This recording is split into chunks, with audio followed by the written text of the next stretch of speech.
Hola queridos oyentes, bienvenidos a este nuevo programa de Firmes en la Verdad.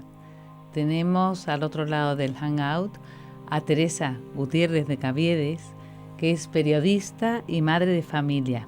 Ella en la actualidad trabaja como periodista en freelance y la tenemos con nosotros para que nos cuente un poco de su carrera y también de su último libro que se llama Bantuán, Libre entre rejas. Teresa, ¿qué tal estás?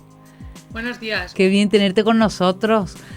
Lo primero Gracias a quería yo que vosotros. me contaras todos tus libros, que has escrito más libros aparte de este, y tus artículos, tienen un hilo conductor que te hace diferente. ¿Por qué tomas este camino? ¿Qué es lo que te lleva a hacer eso de tu periodismo, ¿no? Con una dirección, tener una dirección clara y a contracorriente en la actualidad? Pues mira, básicamente yo creo que los periodistas y los escritores somos gente que necesitamos contar historias. En mi caso, desde luego, es una necesidad vital, si no reviento, pero siempre las historias que me gusta contar busco que sean vidas que encarnen ideas. A ver si me explico. Vivimos en un mundo muy biologizado. Si os dais cuenta, el siglo XX, por ejemplo, ha sido un siglo de guerras de ideas continuamente, y yo lo que busco siempre son vidas que encarnen de alguna manera ideas, y especialmente vidas que uno al leerlas o al conocerlas diga, pues yo quiero vivir así. O sea que me parece muy atractivo. Y ahora vamos ya a introducirnos en Bantuán, tu último libro, que estoy deseando que nos cuentes, porque Bantuán tiene el Libre entre rejas. Entonces, ¿cómo llegas a él? ¿Cómo surge la idea de escribir sobre él? ¿Y cómo estableces el contacto? En el libro de Secretos de un arzobispo, nos encerramos a hacer el cuestionario de preguntas, que fueron solamente 363 preguntas a traición, un fin de semana en una casa de ejercicios en Madrid, y en uno de los pocos ratos que tuvimos para descansar, dándome un paseo con el arzobispo, le pregunté, le dije, mire, para mí una de las cosas más complicadas es el tema de la libertad. Vivimos en una sociedad en la que la libertad es considerada hacer lo que te dé la gana y tener cuantas más cosas mejor. Y usted predica un mensaje que es exactamente el opuesto. La libertad es dejarse hacer por otro, por Dios, y amar a los demás por encima de ti mismo. Entonces aquí hay un choque de trenes. ¿Cómo se atreve a seguir predicando eso? Y pensar que alguien le va a escuchar y le va a hacer caso. Y yo pensé que él me iba a contestar pues con una teoría preciosa o con, no sé, algo muy teológico que me convenciera. Y en vez de eso me contó una historia. Me contó la historia de su amigo Bantuán. Y me fue describiendo pues un paseo que dieron una tarde por unos lagos en Suiza, y cómo Bantuán le fue contando su cautiverio y el proceso espiritual que había vivido. ¿Y quién Y a es mí me salió... Bantuán? Eso es su amigo. ¿De dónde es? Bantuán es un vietnamita que el 15 de agosto de 1975 es detenido por la policía sin juicio ni sentencia y pasa 13 años en la cárcel. De esos 13 años, 9 en régimen de aislamiento absoluto. Y bueno, es un hombre para el que la prisión se acabó convirtiendo en un regalo, porque le ayudó a ser una persona nueva. Y no fue solamente un regalo para él, sino que parte del problema espantoso que tuvieron las autoridades que le detuvieron es que tenía un virus. Y es que contagiaba amor de tal manera, o sea, vivía de tal modo que todos los que se le acercaban cambiaban de vida. Incluso algunos se arriesgaban a abrazar la fe en Jesucristo, que era uno de los motivos por los que había sido detenido, ¿no? Oye, Teresa, quería preguntarte si cuando sale de la cárcel, Bantuán, puede ya vivir libremente en un país cuando le han cogido sin justificación y le han encarcelado, y de repente le liberan porque se convertía a las personas que le rodean, como tú dices, con el virus suyo que era el amor, y si ya puedes vivir libremente en el país en el que le habían cogido sin justificación. Él al principio está bajo arresto domiciliario y no le dejan salir más allá de 13 kilómetros a la redonda. pero más o menos en una semana se lo salta, ya va con la bici a predicar por ahí. Y entonces hay un momento en el que el gobierno le anima a que vaya a Roma a ver al Papa. Y cuando está en Roma le deniegan el visado de entrada a su país, que sabían que era el peor castigo que le podían infligir, mucho peor casi que la prisión, ¿no? Es ese momento en el que Juan Pablo II le pide que predique unos ejercicios espirituales al Papa y a la curia en Cuaresma, y entonces su historia va dando la vuelta a todo el mundo. La cosa es que el virus tampoco termina, porque como muchos vietnamitas se habían tenido que exiliar fuera, Van Tuan, que no perdía el tiempo, cuando le echan del país, lo que se dedica es a ir visitando a esas comunidades vietnamitas por todo el mundo. Y además, como su historia empieza a ser conocida, pues cada vez se difunde más el virus. Y luego ya Juan Pablo II lo nombra cardenal. Y muy poquito después se muere de un cáncer así fulminante. Pero te quería yo preguntar, habrá gente que nos estará viendo y que a lo mejor o no pueden leer el libro porque no ven y son mayores o porque a lo mejor no tienen tiempo, entonces querría que hiciéramos un recorrido por la vida de este personaje tan interesante y de tanta fuerza y de tanto amor a Dios y en su vida. Si quieres, empezamos por donde el libro empieza, en el momento en el que él es detenido. Entonces, me gustaría explicaros también, porque para nosotros es un poco difícil a veces hacernos cargo del contexto, de lo que significa esa detención, de cómo se vive en ese país. Nosotros normalmente miramos las historias desde cómo vivimos en nuestro país, ¿no? Claro. Y no tiene nada que ver. Entonces, Vietnam es un país que ha sufrido muchísimo, guerras. Yo suelo poner el ejemplo de que se parece un poquito a Polonia en Europa. O sea, es un país que lo han invadido por todos lados, por el norte, por el sur, por el este, o sea, da igual, incluso por el mar, por todas partes, ¿no? Entonces, en el siglo XX, como por desgracia ocurre en tantos otros sitios, hay una guerra en la que toman parte potencias extranjeras que luchan en Vietnam, no en sus países, sino allí. Entonces, Vietnam del Norte es apoyado por países comunistas, especialmente por China y Rusia. Y Vietnam del Sur es apoyado por Estados Unidos. Vietnam del Norte quiere un modelo de país en el que el sistema sea el comunismo, y Vietnam del Sur quiere un sistema democrático, ¿no? Bueno, entonces esa guerra que conocemos por las películas, en la que Estados Unidos tuvo tantísimas bajas, y hay un momento en el que se retira. Entonces, ¿qué pasa? Que Vietnam del Sur queda expuesto completamente a que Vietnam del Norte unifique el país, y como tantas veces pasa también, desgraciadamente, en guerras civiles, se toman represalias, ¿no? Entonces, una de las partes de población que más sufre son los católicos, porque la Iglesia es considerada enemiga del régimen, y muchos católicos del norte ya habían huido al sur a refugiarse allí. Muchísima gente se echa al mar literalmente en botes de pesca, otros se quedan allí. Y bueno, Van Tuan en ese momento es obispo de una diócesis de Vietnam y es uno de los grandes líderes de la Iglesia. Es un hombre que viene de una familia muy conocida en el país. Su tío ha sido el primer presidente de la República Democrática del Sur. Fue asesinado en un golpe de Estado. Bueno, pues son unas imágenes terribles, ¿no? De un fusilamiento muy encarnizado. Es un hombre que habla 5 idiomas, que ha sido enviado a estudiar a Europa. En Europa coincidió con Karol Wojtyla como estudiantes en Roma. Es un hombre de un carisma impresionante, que ha conseguido hacer un comité de reconstrucción para damnificados por la guerra, pidiendo ayuda económica al Vaticano y a otro montón de países de alrededor, muchos de ellos pobres. Hacían cooperativas para que las personas que sufrían las heridas de la guerra pudieran tener una vivienda digna, comieran, y de los excedentes de la producción que tenían agrícola pudieran también obtener algunos beneficios, ¿no? Entonces es un gran líder de su iglesia. En el momento en el que el norte invade el sur, el Papa Pablo VI lo nombra obispo coadjutor de la capital hasta entonces de Vietnam del Sur, que ahora sería la segunda ciudad más importante del país, como si dijéramos aquí Barcelona, ¿no? Y bueno, para los que no lo sepan, la figura de obispo coadjutor, que yo no tenía ni idea, no es un obispo que es nombrado y en el momento en el que el principal o enferma o muere, automáticamente pasa a ser obispo de esa diócesis. Entonces, Van Tuan empieza a recibir presiones por parte del gobierno de que no acepte ese nombramiento, que se quede en la diócesis en la que está. Y él siempre responde lo mismo.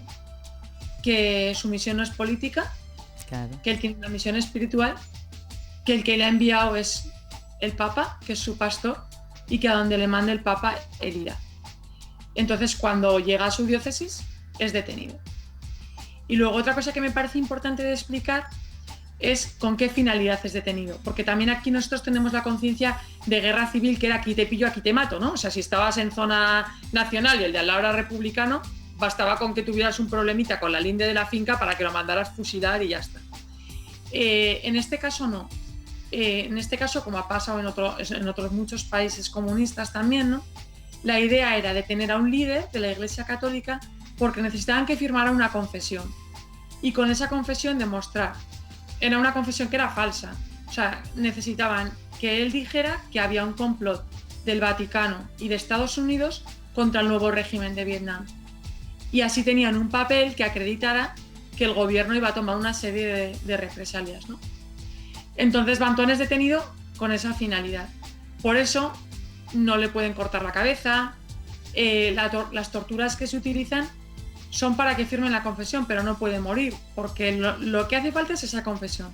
Y luego además hay organismos internacionales que saben que está detenido, ¿no? ¿Y le torturan y todo para obtener la confesión? Bueno, entonces, los 13 años de cautiverio también hay que hacerse la idea de que no son lo que aquí entendemos que es una cárcel. Yo, por ejemplo, voy esta tarde a presentar este libro a la cárcel de mi ciudad y no tiene nada que ver con las cárceles que vivió Bantuan, porque son muy distintas en esos años. Hay veces que está arrestado en una, por ejemplo, pues como las iglesias fueron confiscadas, pues en una iglesia en la casa parroquial con unos guardianes. Hay veces que está en campo de concentración con otros prisioneros. Hay momentos en los que el gobierno está tan desesperado de que los carceleros se conviertan que lo llevan lo que sería aquí al Ministerio del Interior, pues a unos apartamentos de oficiales, y idean un sistema de 2 guardianes, 2 que custodian a esos 2 y 2 a los 2, de manera que si se van contagiando puedan saber con tiempo y solo se contagien los primeros, ¿no? O sea, que el virus no llegue demasiado. Entonces, el peor momento de su cautiverio, y a mí el que más me conmueve y el que me parece que explica mucho mejor el proceso interior que vivió él y el proceso que podemos vivir nosotros, porque también esto lo quiero decir, en este libro se cuenta el proceso de Bantuan, pero está pensado para que cualquier lector pueda vivirlo en tantas prisiones interiores que tenemos. Por supuesto, también está pensado para los presos que están en cárceles físicas, ¿no? Pero la historia de Bantuan, para mí, por lo que es preciosa y por lo que ha sido un regalo para mí contarla, es porque manifiesta que se puede ser libre detrás de unas rejas. Y yo pensaba, si este hombre ha convertido una mazmorra en un paraíso, yo quiero descubrir el secreto y quiero contarlo, ¿no? Entonces, bueno, a ver si soy capaz de explicarlo con palabras porque es complicado, ¿no? Pero lo que a mí más me gusta de este libro es que el Bantuan que es detenido ese 15 de agosto de 1975, que además es detenido pues, en una fiesta muy importante de la Virgen María, y él lo interpreta como un signo, ¿no? El Día de la Asunción, como un signo de la protección materna de María y de que esa detención no está dejada de las manos de Dios. Es un hombre que es, pues eso, muy carismático, un superhombre, un supercristiano, un superobispo, un hombre que había en unos años revolucionado su diócesis, había llevado un montón de espiritualidades nuevas que había conocido en Europa, había llenado el seminario de vocaciones por si venían tiempos de persecución. Es un hombre que procede de familia de mártires, para que os hagáis cargo, o sea, tanto por parte de padre como de madre, tiene generaciones de mártires. O sea, su abuelo, por ejemplo, estaba estudiando fuera de Vietnam y se libró, pero toda su familia ardió quemada en una iglesia que era una choza de paja, estaban celebrando la Eucaristía el domingo y la incendiaron con teas. Las madres lanzaban a los bebés fuera para salvarlos y los que estaban incendiando la iglesia los volvían a meter. O sea, él había crecido desde pequeño en este clima de fe, de estar dispuesto a dar la vida por Jesucristo. De fe y de amor, porque él se le ve liberado de todo odio, porque fíjate tú, después de la experiencia... Fíjate que eso también es muy bonito y a mí como madre es algo que me ha marcado mucho. El día que asesinan a su tío, que su tío quería haber sido monje benedictino y sin embargo fue el primer presidente del país, porque pensó que Dios le pedía también tener esa misión política de guiar a su país. Bueno, pues el día que él ve las imágenes de su tío fusilado en una furgoneta, dice que le surgió dentro un rencor terrible. Él era ya seminarista. Y llegó a su casa y se encontró a su madre. En Vietnam tienen en todas las familias un altar familiar, que es un altar dedicado a los antepasados. Y los cristianos ese altar lo han cristianizado, ¿no? Pues está dedicado a los antepasados con la imagen de Jesús y de María. Se encontró a su madre rezando. Y como su madre le dijo, le tienes que pedir a Dios el don del perdón, porque si no irás con una losa de rencor toda tu vida, ¿no? A mí me conmueve mucho porque pienso que el ejemplo de una madre muchas veces vale más que 1000 palabras y que Bantuán es lo que es por su madre, cuando muchas veces también la gente me dice, en este libro apenas salen mujeres, porque es el momento de su cautiverio, ¿no? Digo, bueno, no salen quizá físicamente, pero el libro está dedicado a su madre, porque es evidente que no se puede entender a Bantuán sin la huella que dejó su madre, sin la huella que dejó su abuela, que no sabía leer y todas las noches rezaba después de cenar el rosario por los sacerdotes. Entonces, bueno, ese Bantuán que os contaba que entra en la cárcel, que es un hombre muy seguro de sí mismo, que entra solamente con la sotana y un rosario, que va rezando por sus captores en el coche sin saber a dónde le llevan, conforme va pasando el tiempo, empieza a desgastarse. Y hay un momento de su cautiverio que es durísimo. Está metido en una celda sin ventilación, que es una pocilga, en la que solo puede extender los brazos, dar 2 pasos adelante y atrás. Saben que el peor castigo, por eso cuando me hablabas de tortura, es tenerle completamente aislado. Durante 9 meses no oye nunca una voz humana, solamente para los interrogatorios. Le sacan y siempre le hacen el mismo interrogatorio para ver si consiguen pillarle en contradicción. Entonces, bueno, esta celda, ya te digo, no tiene ventilación, no tiene luz, intentan despistarle con el típico sistema de encender la luz a veces y apagarla para que no sepa si es de día o es de noche. Por el único resquicio que queda de ventilación, que es una rejilla, entran lombrices y bichos muertos porque da una cloaca, y solo le dejan la comida y de vez en cuando le abren para ir a la letrina, ¿no? Digo de vez en cuando porque también para que os hagáis una idea, ¿no? Qué barbaridad. Pues él empieza a tener miedo de que le envenenen, deja de comer, deja de beber, pero hay un momento en el que ya no aguanta, ¿no? Y una noche le dejan un plato que huele especialmente bien para que coma, porque se han dado cuenta de que no está comiendo. Y claro, él se lanza a comer. Y le sienta fatal, le entra una gastroenteritis terrible y empieza a tocar la puerta metálica para que le abran, ¿no? Y grita, por caridad, ábranme, porque tengo el estómago muy mal. Y se oye de lejos una voz que dice, aquí no existe la caridad.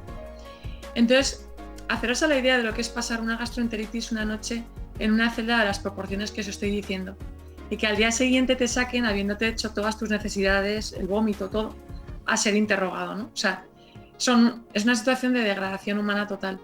Cuando le abren, lo primero que hace es dar las gracias al que va a limpiar la celda y decirle que cree que no tiene que ser nada agradable limpiar una celda en esas condiciones, ¿no? O sea, claro, imaginaros la cara del guardián, que va, después de haberle hecho eso, le dan las gracias. Bueno, entonces hay un momento en que Bantuán entra en depresión, que dirían los psicólogos, en noche oscura, que dirían los místicos, ¿no? Y hay una noche en la que se hunde en la puerca miseria y se dirige a Dios. Porque no te he dicho también que otro de los elementos de tortura espantosos para él, y que a mí me tocan más las entrañas, es que esta celda está muy cercana, está en un campo de aislamiento muy cercano a su primera catedral. O sea, la catedral de la que había tenido que salir para ir, él sabía perfectamente, al martirio. Y reconoce muy bien las campanas. Para él son como las campanas de su primer amor, de su primera novia, ¿no? Y lo que más le preocupa a Bantuán no es él mismo y lo que le está pasando, sino que sufre muchísimo por su pueblo. O sea, él piensa que se han cerrado las cooperativas que daban de comer a la gente, no solo a los cristianos, sino a mucha gente que no era cristiana, pero que estaba padeciendo las heridas de la guerra. Se han cerrado los conventos y los religiosos han sido enviados al campo como campesinos. Sabe que se han cerrado las escuelas católicas y por tanto hay muchos niños que no van a poder ir al colegio. Entonces, lo que a él le hace arder el corazón es ese dolor, ¿no? Entonces se dirige a Dios y empieza a rezar el Padre Nuestro. Y al rezar el Padre Nuestro, se da cuenta de que no se acuerda. Es decir, que está perdiendo completamente la cabeza. O sea, porque un niño que desde pequeño ha visto a su abuela rezar, imaginaros, ¿no? A Mamá Olafé, Sí. cuando va a rezar el Padre Nuestro y no se acuerda, entra en colapso y en pánico, ¿no? Y entonces, bueno, pues le sale del alma ese grito que le salió también a Jesús, ¿no? En la cruz. ¿Por qué me has abandonado? ¿Y por qué me has abandonado y yo no puedo hacer nada por esos que están fuera?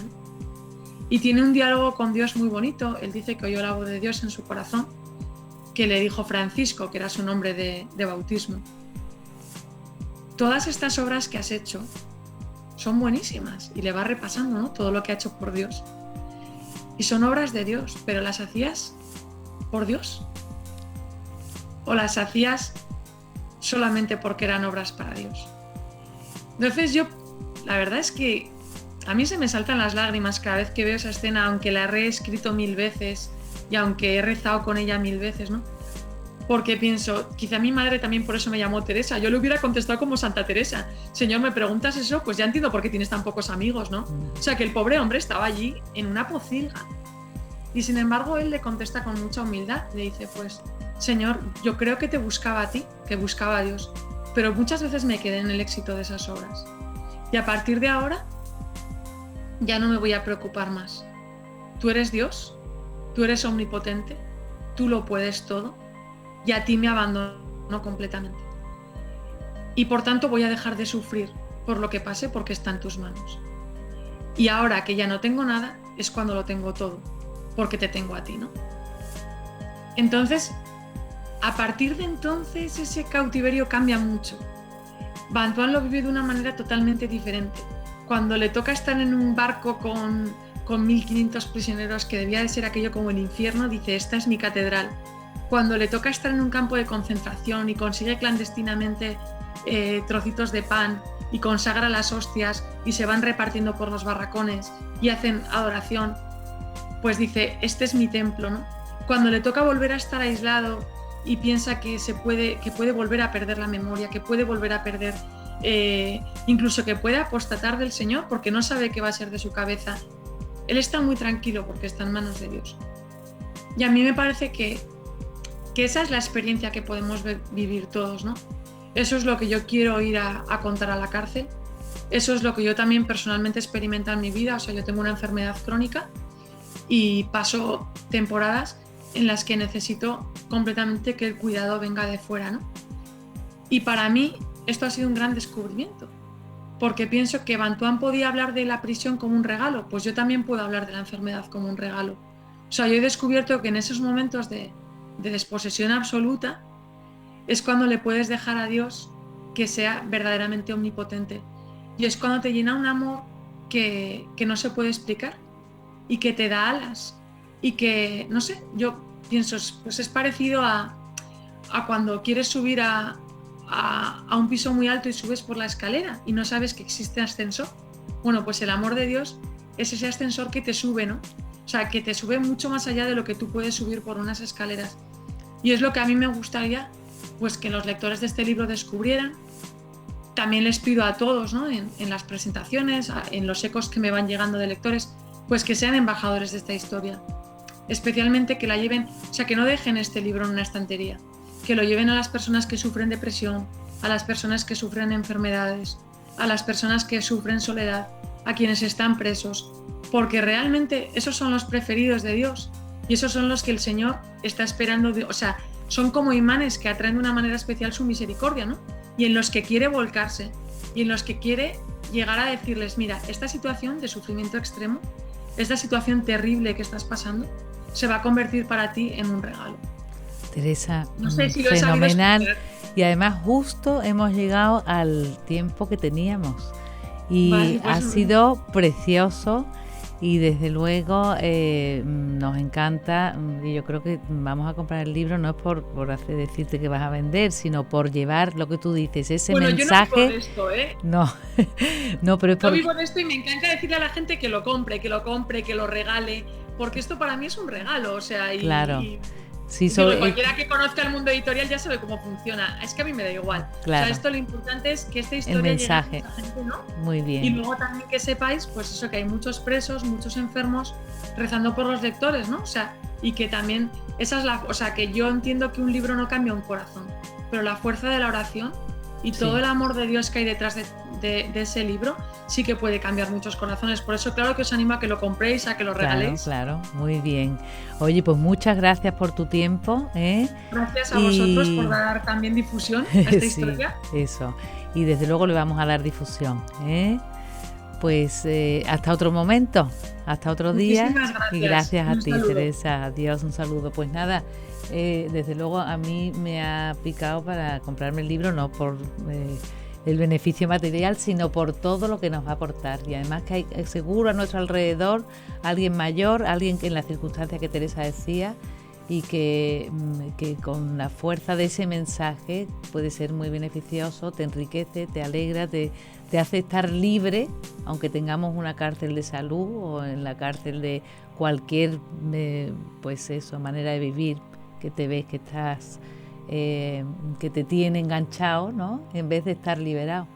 Entonces, pues les animo a leer Bantuán. Gracias, hasta el próximo programa.